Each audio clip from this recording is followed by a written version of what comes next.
نحمده ونصلي على رسوله الكريم اما بعد فاعوذ بالله من الشيطان الرجيم بسم الله الرحمن الرحيم رب اشرح لي صدري ويسر لي امري واحلل عقدة من لساني يفقهوا قولي۔ کل کا لیسن کافی سخت تھا، اس کے باوجود ہم سب سے غلطیاں ہوئی یا کوئی نہیں ہوئی؟ ہوئی نا؟ کیوں ہوئی؟ جبکہ ہم پڑھ کے گئے تھے، جان کے گئے تھے کہ گناہ نقصان دہ ہیں، پھر کیوں غلطیاں ہوئی ہم سے؟ کیا وجہ تھی؟ جی کمزور ہیں، بھول جاتے ہیں، وہی لیم ایکسکیوزز، کانشیس نہیں تھے، اور بیسیکلی ہم نے ڈیسائیڈ نہیں کیا کہ ہم بدلیں۔ اگر ہم بدلنا چاہیں تو ہم ضرور اپنے اوپر کنٹرول بھی کریں۔ بات یہ ہے کہ صرف ایک دن کچھ پڑھ لینے سے، ایک دن صرف کچھ جان لینے سے عمل نہیں بدلا کرتا، چلتے وقت انسان گرتا ہے، ارادہ بھی ہو، کوشش بھی ہو، پھر بھی گرتا ہے۔ چلتے چلتے چلنا آتا ہے، تو جو رخ اختیار کر لے گا، چلنے کی طرف منہ کر لے گا، اللہ تعالیٰ اس کو توفیق بھی دے دے گا۔ جو بدلنے کا ارادہ کر لے گا نا، جو نیت کر لے گا، پھر اللہ اسے توفیق بھی دے دے گا۔ اور اگر نیت ہی نہیں، ریئلائزیشن ہی نہیں، پھر نہیں ہو سکتا کبھی بھی، اور الٹیمیٹلی نقصان تو وہی اٹھائے گا جو اپنے اوپر ظلم کرے گا۔ وَقَدْ خَابَ مَنْ حَمَلَ ظُلْمًا۔ کوئی خاص دعا جو آپ نے مانگی ہو اپنے لیے، جو کچھ کل سے آج تک پڑھا اور پھر عمل کیا اور کچھ کوتاہی ہوئی، کیا دعا مانگی آپ نے؟ جی اللہ ہمیں ہمارے گناہ دکھا دے، اور ارنا الحق حقا، اور اللہم انی اعوذ بک من شر نفسی۔ دیکھیے اس موقع پر یہ جاننے کی ضرورت ہے کہ غلطی کی وجہ کیا تھی، اور جب تک وہ وجہ نہیں درست ہوگی نا تو غلطی نہیں درست ہو سکتی، اور اس کے لیے دعا کریں۔ سب سے پہلی بات تو یہ کہ کل سے آج تک سوچئے کوئی غلطی کی ہے آپ نے، اور وہ کیا تھی، اپنے آپ سے سوچ کے بتائیے، اپنے آپ کو بتائیے، گفتگو میں، معاملے میں، رویے میں، اخلاق میں غلطی ہوئی؟ پھر سوچیں کیوں ہوئی، کیا وجہ تھی۔ اب اس میں بھی آپشن آپ کو، یا تو اپنے آپ کو جسٹیفائی کرنے لگے، ہم کمزور ہیں، ہم بھول گئے، اور بہت سی اس طرح کی وجوہات، لیکن اس سے آگے بھی کوئی وجہ ہے، اور وہ ہے ارادے کی کمی، ارادے کی کمزوری۔ لم نجد لہو عزما، عزم کی کمی، وہی جو آدم علیہ السلام میں ہوئی۔ پھر اور وجہ سوچئے کہ کیا کوئی خاص انوائرنمنٹ ایسا تھا، یا ضبط نفس کی کمی تھی، یا میری وہ بری عادتیں جو جڑ پکڑے ہوئے ہیں ان سے میں مجبور ہوں، کیونکہ ایڈکشن ہو جاتی ہے نا بری عادتوں کی بھی، ان سے مجبور ہوں کہ ابھی تک پوری روشنی آئی نہیں دل میں کہ دیکھ سکوں کہ جو برائی ہے وہ برائی ہے۔ کیونکہ مشکل یہ نا کہ ہم اپنی برائیوں کو اچھائی کہتے رہتے ہیں، جب تک ہم اپنے عیب دیکھ نہیں سکیں گے اصلاح نہیں ہو سکتی، دور نہیں کریں گے۔ چہرے پہ لگا داغ نظر آتا ہے تو ہٹاتے ہیں نا، جب تک نظر نہیں آتا ہٹاتے بھی نہیں۔ تو پوری طرح ڈیپلی انالائز کیجئے کہ کس چیز نے آپ کو ٹریگر کیا تھا اس غلط کام پر، کس چیز نے اکسایا تھا، کہ اگر وہ نہ ہوتی تو وہ غلطی نہ ہوتی۔ کوئی مجھے بتائے اپنا، میں واقعہ نہیں کوئی جاننا چاہتی، لیکن سبب جاننا چاہتی ہوں کہ کوئی ایسی غلطی آپ سے ہوئی جس کا آپ نے کلاس میں عہد کیا تھا کہ آئندہ میں یہ نہیں کروں گی، لیکن باہر نکلے پھر ہو گئی۔ تو وہ کیا چیز سبب بنی تھی، اور اس کا علاج آپ نے اب کیا سوچا ہے؟ جی اب آپ سوچئے کہ غصے کی وجہ کیا چیز بنی تھی۔ ہم سبھی سوچیں کہ اگر مثلاً ہمیں کل سے آج تک غصہ آ گیا تھا تو غصے کی وجہ کیا بنی تھی؟ کسی نے غصہ دلا دیا، یا آپ کی اپنے اندر کوئی ایسی چھپی ہوئی چیز ہے جس نے آپ کا غصہ ابھار دیا؟ تو وہ کیا چیز ہے جہاں سے آپ کو غصہ آ گیا تھا؟ اس سبب کو دیکھیے۔ جی آپ نفس پہ کنٹرول نہیں ہے، دوسروں کو پرفیکٹ دیکھنا چاہتے ہیں، کمی خود اپنے اندر ہوتی ہے، ٹھیک ہے، اور صبر کی کمی ہے، یعنی عہد تو کرتے ہیں کہ یہ نہیں کریں گے، لیکن جب وہ وقت آتا ہے تو پھر وہیں جا گرتے ہیں۔ سوچے کس چیز سے گرے تھے. وہ پانی کی سلپ تھی, وہ کیلے کا چھلکا تھا, وہ کوئی پڑی ہوئی چیز نظر نہیں آئی تھی. مطلب کوئی ریزن ہوتی ہے نا گرنے کی. فزیکلی جب ہم گرتے ہیں تو کوئی وجہ ہوتی ہے گرنے کی. تو سوچئے کہ جو بھی کوئی چیز آپ سے غلط ہوئی تو گرے کیوں؟ جی آپ بتائیے. یہ کہتی ہے کہ مجھے ایسا محسوس ہوتا ہے کہ میرے اپنے اندر کوئی ایسی خرابی ہے کہ جس کی وجہ سے میں ابھی تک اللہ کی مدد کے قابل نہیں ہوں, کیونکہ اگر اللہ میری مدد کرتا تو میں شیطان کے پھندے میں نہ آتی, میں نہ گرتی. تو اس کے ازالے کے لیے کیا کرنا چاہیے؟ پھر اللہ سے مدد مانگنی چاہیے, پھر استغفار کرنا چاہیے. آپ سب نے سچے دل سے استغفار کی کسی موقع پر؟ اوکے, پھر کیجئے, اس عمل کو جاری رکھیے, کیونکہ استغفار فائدہ مند ہوگا انشاءاللہ. اور خواہشات گناہ کی طرف لے جاتی ہیں جن کو کنٹرول کرنا مشکل ہوتا ہے. جی پیچھے سے آپ فرمائیے. وہ بھی خواہشات میں سے ایک تو ضرورت کی نیند ہے ہی جتنے گھنٹے آپ کو سونا ہے, لیکن اگر نماز کے لیے آنکھ نہیں کھلی, تہجد کے لیے آنکھ نہیں کھلی, تو اس کے پیچھے وہ وجہ تھی, اس وجہ کو ڈھونڈیے. جی بے سوچے سمجھے ہم بول جاتے ہیں اور پھر اس کے بعد ہم ازالہ نہیں کر پاتے. وہ منہ سے نکلے ہوئے وہ لفظ جو ہے وہ واپس نہیں لا سکتے. تو پھر کیا کرنا چاہیے؟ آئندہ کے لیے مزید سوچنے کی کوشش کرنی چاہیے, مزید سوچ کے بولنا چاہیے. جی آپ. جی وقت کی قدر نہیں کی اور جب ایک کمپنی میں بیٹھے تو وقت ضائع ہو گیا. جی ہاں, یہ بہت درست آپ نے بات کی کہ بعض اوقات ہماری کمپنی ایسی ہوتی ہے کہ جس میں ہم بھول جاتے ہیں اور ہم اوور ویلمڈ ہو جاتے ہیں, یعنی ہماری سوچ سمجھ جو ہے اس وقت مفقود ہو جاتی. لیکن ضمیر بتاتا ہے نا کہ نہیں, اندر سے آواز آتی ہے نا کہ ٹھیک نہیں کیا, خود ہی احساس ہوتا ہے نا. پھر کیا کرنا چاہیے جب احساس ہو جائے کہ ٹھیک نہیں کیا؟ دو کام کرنے چاہیے. ایک تو یہ کہ یہ سوچنا چاہیے کہ آئندہ جب ایسی سچویشن آئے گی تو مجھے پہلے سے سنبھل کے رہنا ہے. جیسے آپ چلتے ہوئے اگر کسی میں سب پانی سے گر گئے تو آئندہ اس جگہ سے چلتے ہوئے جو عقلمند ہوتا ہے وہ کیا کرتا ہے, وہ اس جگہ جا کے ایک دم محتاط ہوتا ہے کہ یہاں سے میں پہلے گرا تھا. تو آئندہ ایسی سچویشن آنے سے پہلے اپنی باگیں کھینچ لیجئے کہ مجھے یہاں اب سنبھلنا ہے. دوسرے کہ اللہ سے مدد مانگنا فوراً. یہ کہتی ہیں کہ اس کے لیے کیا کرنا چاہیے قوت برداشت بڑھانے کے لیے؟ اچھا سوال ہے. اعوذ باللہ پڑھے اور خاموشی, گڈ. اور جلد بازی سے بچے کیونکہ جلد بازی بھی شیطان کی طرف سے ہوتی ہے. جی آپ. خطا کا پتلا ہے, ہو جاتی ہیں, لیکن یہ ہے کہ پھر پہلے تو اسے کیٹیگرائز کرنا چاہیے کہ کس کیٹیگری میں آ رہی ہے. یہ ہم مانے تو صحیح وہ خطا ہے, کیونکہ ہم یہ کہہ کہ خطا کے پتلے ہوگی بس بات ختم, آگے چلو. ٹھیک ہے آگے تو چل پڑیں گے, مگر اعمال نامے میں تو لکھا جا چکا ہے نا, اسے بھی تو مٹانا ہے. تو اس میں یہ ہے کہ انسان جب تک اپنا محاسبہ خود نہیں کرے گا, اپنا حساب خود نہیں لے گا, اسباب معلوم نہیں کرے گا کہ اندر اسباب ہیں یا باہر. بعض اوقات اسباب اندر ہوتے ہیں اور ہم باہر بتاتے رہتے ہیں, یا یہ کہ اندر بھی اسباب ہوتے ہیں اور باہر بھی ہوتے ہیں. ٹھیک ہے, مثلا ایک شخص کی ٹانگیں ہی کمزور ہیں اور اتنے میں آگے سے پھسلنے والی چیز بھی آ گئی تو وہ زیادہ بری طرح گرے گا. لیکن اگر باہر پھسلنے والی چیز ہے اور اس شخص کا قدم مضبوط ہے تو وہ زیادہ بہتر سنبھل جائے گا. تو دونوں اسباب جانیے, کون سے؟ اندر کے بھی اور باہر کے بھی. کس چیز نے پھسلایا, کیوں پھسلے, کیوں گرے, کیوں ایسا ہوا, آئندہ ایسا نہیں کرنا. اور جب سبب پتہ چل جائے گا نا, آپ کو صحیح وجہ پتہ چل جائے گی, تو آپ دیکھیں گے کہ آپ انشاءاللہ کامیاب بھی ہونے لگیں گے اللہ کی مدد سے. جی ہاں, اس سچویشن کو اوائڈ کریں. لیکن بعض اوقات ایسا ہوتا ہے نا کہ آپ اوائڈ کر نہیں سکتے, آپ کو انہی لوگوں کے ساتھ جینا ہے. مثلا اگر آپ کے گھر میں کوئی شخص بہت ہی منفی ذہن کا مالک ہے, ون آف یور پیرنٹس, تو اب آپ گھر چھوڑ کے تو نہیں بھاگ سکتے, یہ بھاگ جائیں گے. رہنا تو اسی گھر میں ہے نا کہ نہیں. اب کسی کے شوہر مثلا بہت بد زبان ہے, اب آپ کیا کریں گے؟ گھر چھوڑ دیں گے؟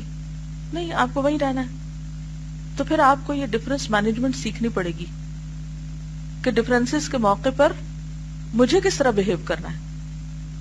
وہ تو ایسا ہے ہی، لیکن مجھے سیکھنا ہے. یہ ایسا ہی ہوتا ہے نا کہ جیسے کسی گھر میں کوئی ہینڈی کیپٹ پرسن ہوتا ہے نا، بعض اوقات گھروں میں ایسے بیمار بچے ہوتے ہیں یا کوئی، تو اس کے لیے پورے گھر والوں کو کچھ خاص طریقے سیکھنے پڑتے ہیں ڈیلنگ کے، یا نہیں؟ کوئی مثال سے سمجھائے گا مثلا؟ جی آپ بتائیے. بالکل، شاباش. مثلا اگر آپ کے گھر میں کوئی بھائی ہے تو اس کے جنون ہے، پاگل ہے مثلا، اب آپ اسے گھر سے باہر تو نہیں نکال سکتے، یہ نکال دیں گے؟ نہیں. بھائی ہے، کہاں پھینکیں گے؟ آپ خود بھاگ جائیں؟ نہیں، یہ بھی نہیں ہو سکتا. تو پھر آپ کو یہ پتا ہونا چاہیے کہ جب اس پہ پاگل پن کا دورہ پڑے تو اب آپ نے کیا کرنا ہے. وہ تو نہیں کر سکتا کچھ کیونکہ وہ تو ہے ہی پاگل. اب اس سچویشن کو ایکسپٹ کر لیں کہ مجھے رہنا بھی ادھر ہے کیونکہ یہ میرا گھر ہے، اور میرا ایک بھائی پاگل بھی ہے جس کو ہم کہیں پھینک نہیں سکتے، اس کو بھی یہی رہنا ہے. لہذا I have to learn کہ how to deal in difficult situation. یا نہیں؟ یہی معاملہ ہر جگہ ہے، ہر سچویشن میں یہی کچھ کرنا ہوگا. مثلا آپ دیکھیں کہ بعض بچیوں کے باپ جو ہوتے ہیں وہ ڈرنک کرتے ہیں یا نشہ کرتے ہیں، ہوتا ہے نا ایسے. ہمارے معاشرے میں کس قدر لوگ نشہ کرتے ہیں، یہ ڈیزیز ہے نا. اب آپ کو پریشانی یہ کہ جب آپ کا باپ نشہ کرتا ہے تو اس کو اچھے برے کی کوئی تمیز نہیں رہتی. ہو سکتا ہے باپ کے نشے کی وجہ سے آپ کی عزت بھی خطرے میں ہو، کیونکہ ایسی سٹوری سننے میں آتی ہیں. کیونکہ باپ تو نشے میں، اس کو تو عقل ہی ماری ہوئی ہے، اب اس کو تو پتہ ہی نہیں کہ میرے سامنے میری بیٹی ہے یا بیوی ہے یا کون ہے اور کون نہیں. اب کیا اپنے باپ کو آپ کک آؤٹ کر دیں گے گھر سے؟ آپ کچھ نہیں کر پا رہے. اب آپ نے جب دیکھا کہ باپ وائلنٹ ہو رہا ہے نشے میں، آپ کو کیا کرنا بتائیے؟ کوئی پتہ نہیں کیا کرنا ہے. جا کے ہمسایوں کو بتانا ہے کہ میرا باپ نے نشہ کیا ہوا اس وقت ہے، یہی کریں گے؟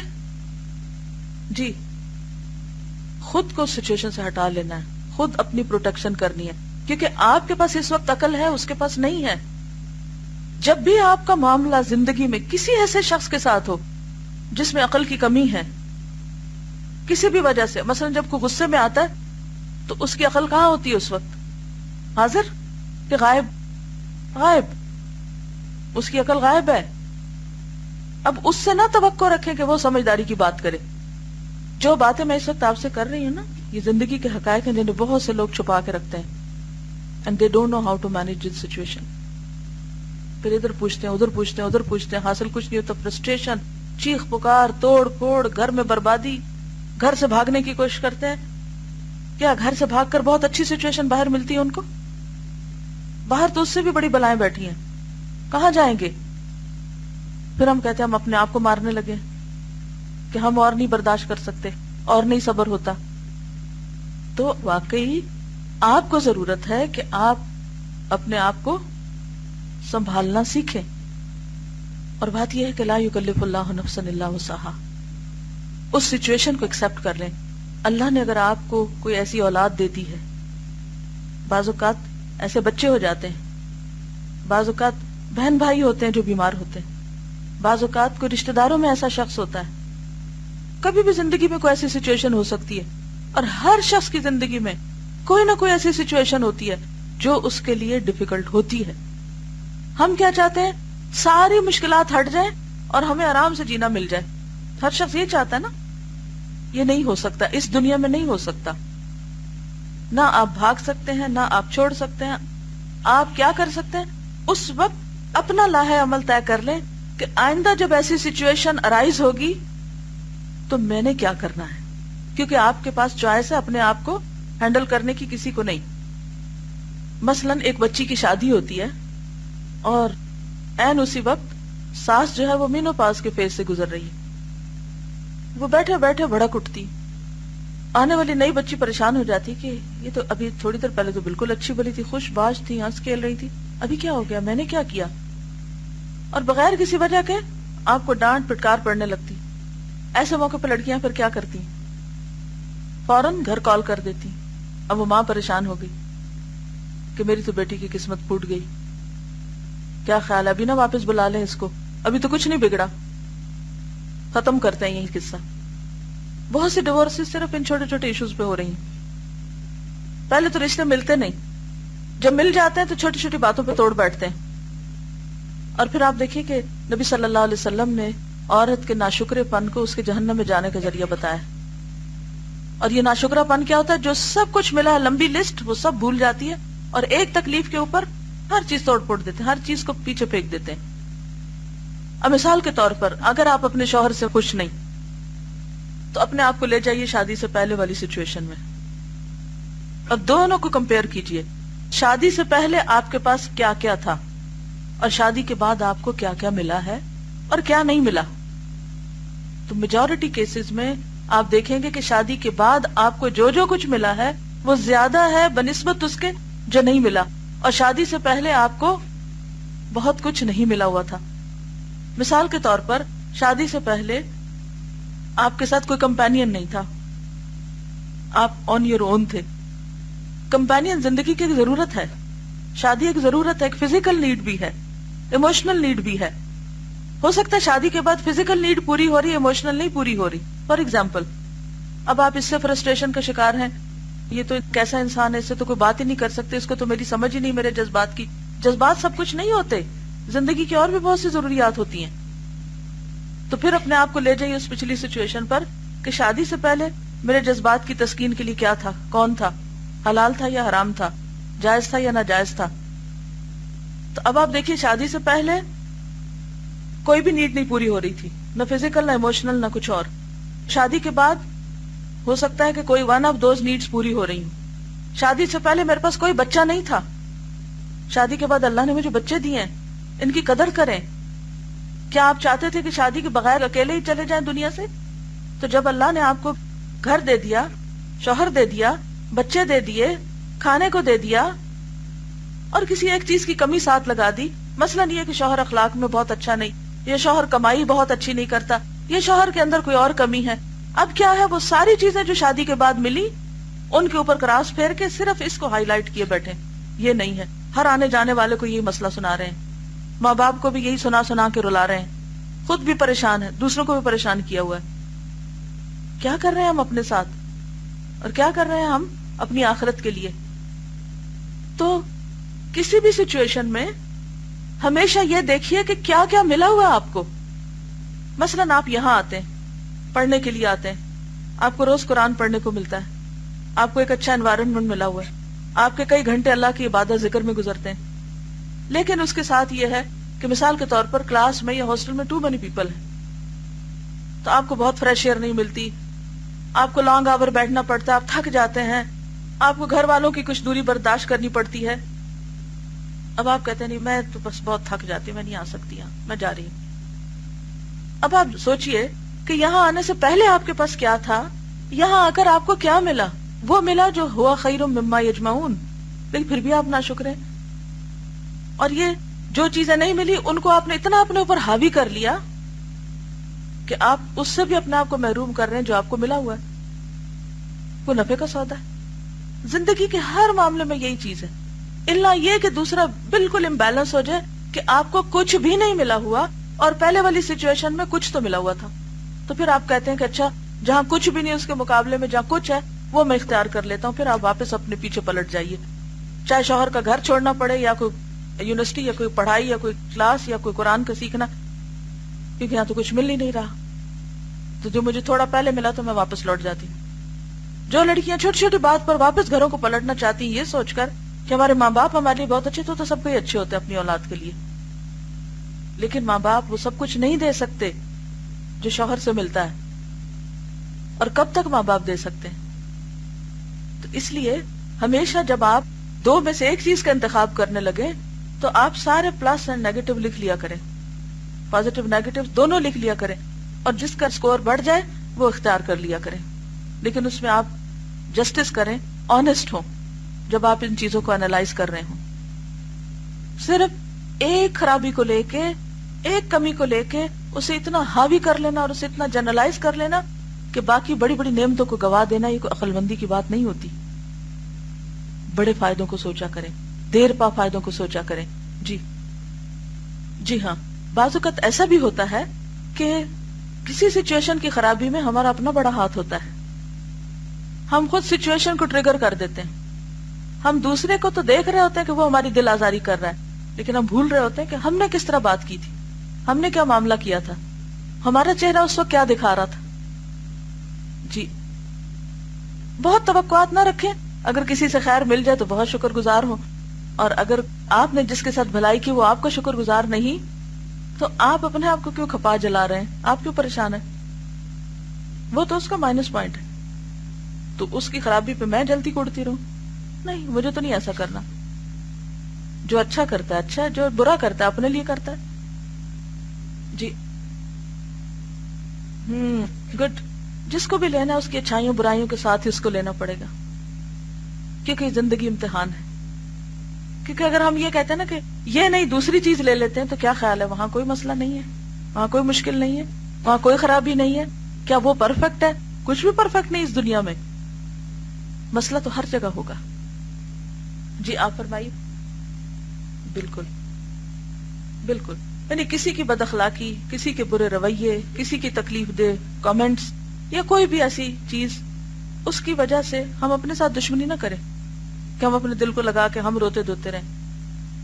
جی بالکل، ویری گڈ. جب بھی کوئی آپ کے ساتھ بے رخی کرے، زیادتی کرے، تو آپ سوچیں کہ دلوں میں محبت صرف اللہ ڈالتا ہے. آپ نہیں ڈال سکتے کسی کے دل میں اپنی محبت. اور اگر اللہ نے کسی کے دل میں، مثلا شوہر ہے، مثلا بہن بھائی ہیں، دوست ہیں، کوئی بھی ہے، اگر اللہ نے اس کے دل میں آپ کی محبت نہیں ڈالی تو آپ کیا کر سکتے ہیں سوائے اس کے کہ اسے ایکسپٹ کر لیں کہ بس اللہ نے نہیں رکھی وہاں میرے لیے، مجھے یہاں سے نہیں خیر ملنی، تو بس چیپٹر کلوز، ایکسپٹ. چلیے اب کچھ اور کرتے ہیں، دیکھتے ہیں اور کیا کر سکتے ہیں ہم، اور کیا ملا ہوا ہمیں، اور کہاں خیر ہے. جی آپ. جی ہاں، بے مقصد زندگی گزاری جائے تو زیادہ مسائل ہوتے ہیں. جن لوگوں کو اپنا مقصد پیارا ہوتا ہے ان کا فوکس سارا اسی پر چلا جاتا ہے. تو کوشش کیجئے اپنے اوپر چیک رکھنے کی، دوسروں سے زیادہ اپنے اوپر چیک رکھنے کی. کس بات کی؟ کہ میں کہاں کہاں پھسلی، کہاں پھسلی، کیوں پھسلی، آئندہ کے لیے بچاؤ کیسے کرنا ہے، اور اس مسئلے کے لیے خاص دعا کون سی مانگنی. جی ہاں فرمائیے. امتحان ہے نا، یہ اللہ کی دین ہے. قرآن پاک میں اللہ تعالیٰ نبی صلی اللہ علیہ وسلم کو فرماتے لو انفقت ما فی الارض جمیعا ما الفت بین قلوبہم. زمین میں جو کچھ ہے، سارا سونا چاندی مال و دولت، سارا بھی آپ خرچ کر ڈالیں اس کام کے لیے کہ آپ لوگوں کے دلوں میں اپنی محبت ڈال لیں، آپ ایسا نہیں کر سکتے. وَلَكِنَّ اللَّهَ أَلَّفَ بَيْنَهُمْ، یہ اللہ نے الفت ڈالی. اور پھر آپ دیکھیے کہ اگر ہر کوئی ہم سے محبت کرنے لگ جائے تو ہمارے غرور کا عالم کیا ہو، کہاں پہنچ جائے ہم. تو کچھ لوگوں کو اللہ تعالیٰ ہمارے لیے ایک آزمائش بنا کے وَجَعَلْنَا بَعْدَكُمْ لِبَعْدٍ فِتْنَةً، ہمارا امتحان لیتے رہتے ہیں کہ کتنا صبر ہے، کتنی برداشت ہے. پھر ہم کیا کرتے ہیں. جی آپ بالکل. یعنی ہم اپنا ایک معیار محبت قائم کر لیتے ہیں اور پھر چیزوں کو اس کے اوپر پرکھتے ہیں کہ مجھے یہ چاہیے، ایسا چاہیے اور اتنا چاہیے، اور پھر جب اتنا مل جاتا ہے تو پھر کہتے ہیں اور چاہیے. تو انشاءاللہ سوچتے رہیے، اپنی ڈائریوں میں لکھتے رہیے اپنے لیے ریمائنڈر، مجھے یہ نہیں کرنا، مجھے یہ کرنا ہے، میری یہ خاص دعا ہے. اور اپنی دعاؤں کو کہیں ہائی لائٹ کر کے لکھ لیں، کیونکہ اللہ تعالیٰ بعض خاص سچویشنز میں ہمیں خاص دعائیں یاد کرا دیتے ہیں اور پھر ہم بعد میں پھر بھول جاتے ہیں. چلیے آگے چلتے ہیں.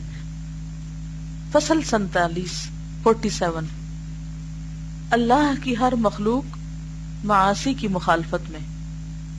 معاصی کی ایک سزا یہ بھی ہے کہ خدا کی ہر مخلوق گناہگار کے خلاف جری اور دلیر ہو جاتی ہے، یعنی لوگ آپ کے خلاف ہونے لگتے ہیں.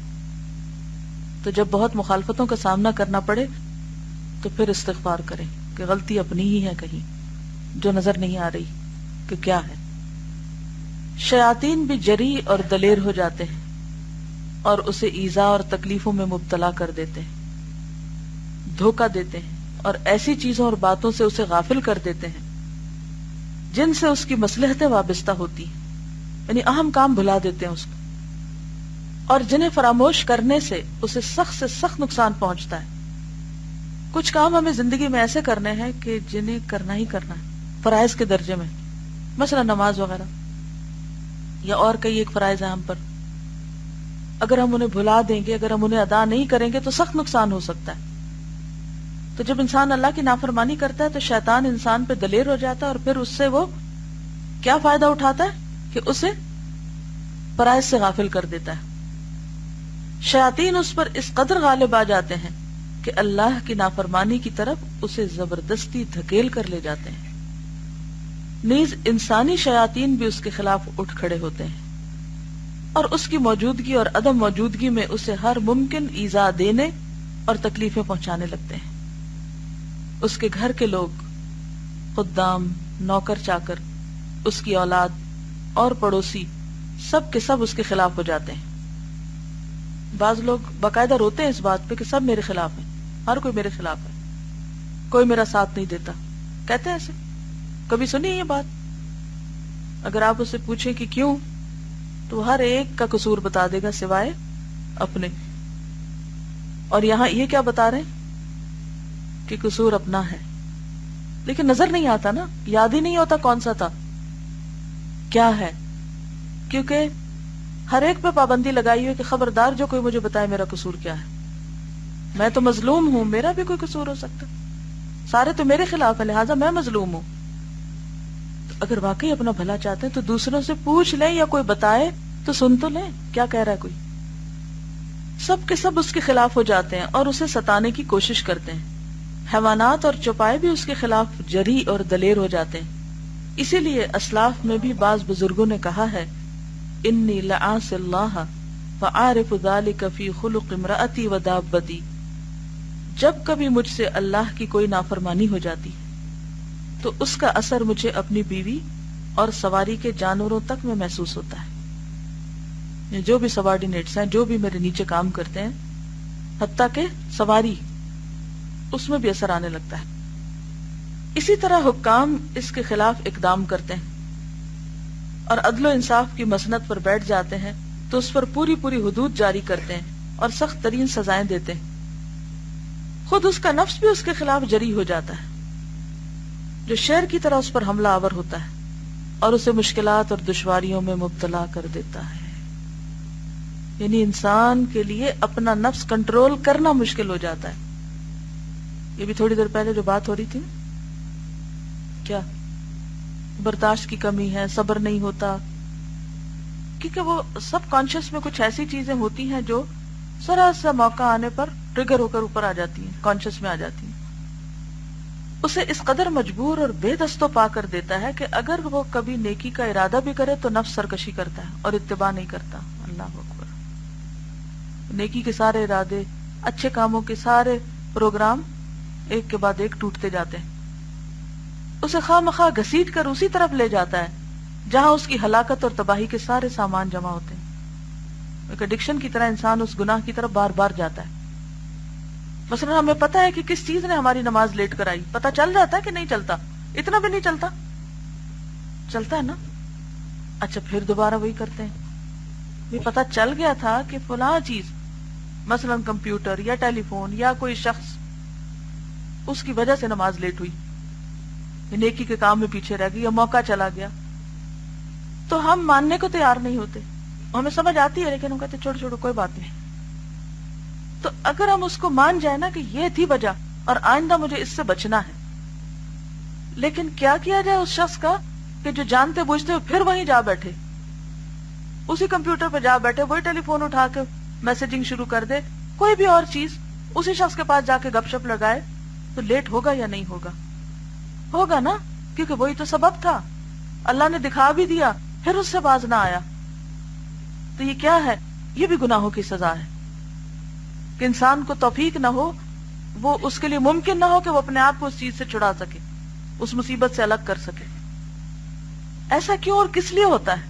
اس لیے کہ طاعت الہی اور عبادت خداوندی رب العالمین کا ایک مستحکم اور مضبوط قلعہ ہے، اور اس میں جو بھی داخل ہو جاتا ہے اسے کامل امن مل جاتا ہے، اور جو اس سے باہر نکل آتا ہے اس پر ڈاکو اور راہزن وغیرہ حملہ کر دیتے ہیں۔ ذکر کو بھی اس سے تشبیہ دی گئی نا مضبوط قلعے سے۔ تو جب انسان اللہ کی یاد چھوڑ کے اور یادوں میں پھنس جاتا ہے تو پھر کیا ہوتا ہے؟ قلعے سے باہر ہوتا ہے نا، یہ تو کوئی بھی حملہ آور ہو سکتا ہے اس پہ۔ معاصی اور گناہ جس قسم کے اور جس درجے کے ہوں گے اسی قسم کی اور اسی درجے کی آفتیں اس پر حملہ آور ہوں گی جنہیں کوئی روک ہی نہیں سکتا۔ پڑھیے اس کو۔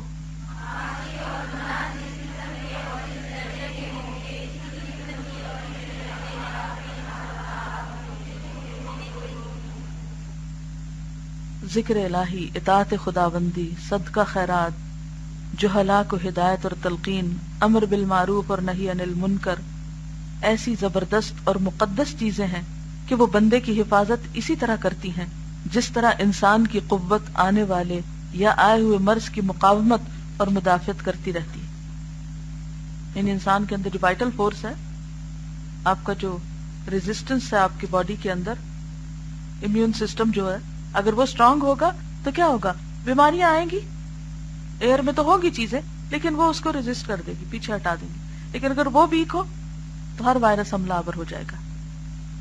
تو گناہ بھی انسان پر اس وقت حملہ آور ہوتے ہیں جب اس کا دل یا ایمان یا ارادہ کمزور ہوتا ہے۔ یہ قوت اگر ختم ہو جائے تو مرض پوری قوت سے حملہ کر دیتا ہے اور بالآخر اسے ہلاک کر ڈالتا ہے۔ آدمی کے لیے وہ قوت ضروری ہے جو دفاع کر سکے، یعنی بجائے اس کے کہ آپ روز روز اینٹی بایوٹکس کھاتے رہیں، اس سے بہتر ہے کہ آپ کیا کریں؟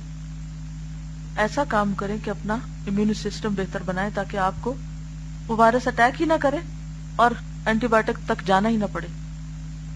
جب جسم میں جراثیم گھس جاتا ہے پھر آپ اس کو کل کرنے کی فکر کرتے ہیں تو بہتر ہے کہ اس کے اوپر پابندی لگا کے اندر نہ آ سکے، کیونکہ نیکیوں اور گناہوں کے نتائج ایک دوسرے کی مدافعت کرتے ہیں، جو غالب آ جاتا ہے اسی کا حکم چلتا ہے۔ اہل ایمان کی جانب سے اللہ تعالی ہمیشہ مدافعت کرتا رہتا ہے۔ تو بات وہی ہے نا کہ جب کبھی ایسا ہو تو آپ سوچیں کہ اللہ کی مدد سے محروم ہو گئی ہوں، اسی لیے تو اس گناہ میں پڑی ہوں، اگر اللہ کی مدد ہوتی تو میں بچ جاتی۔ لولا ان رأى برہان ربہ، یوسف علیہ السلام کے لیے آتا ہے نا کہ رب کی برہان دیکھی تھی، رب نے بچایا تھا۔ تو ہر طرح کی پھسلن جو ہے گناہوں کی، اس سے انسان رب کے سہارے اور رب کی مدد سے ہی بچ سکتا ہے۔ اہل ایمان کی جانب سے اللہ تعالی ہمیشہ مدافعت کرتا رہتا ہے، اور ایمان نام ہے قول اور عمل کا۔ جس قدر قوت ایمانی زیادہ ہوگی قوت مدافعت بھی زیادہ ہوگی۔ واللہ المستعان۔ سبحانک اللہم و بحمدک، نشہد ان لا الہ الا انت، نستغفرک و نتوب الیک۔ السلام علیکم و رحمۃ اللہ وبرکاتہ۔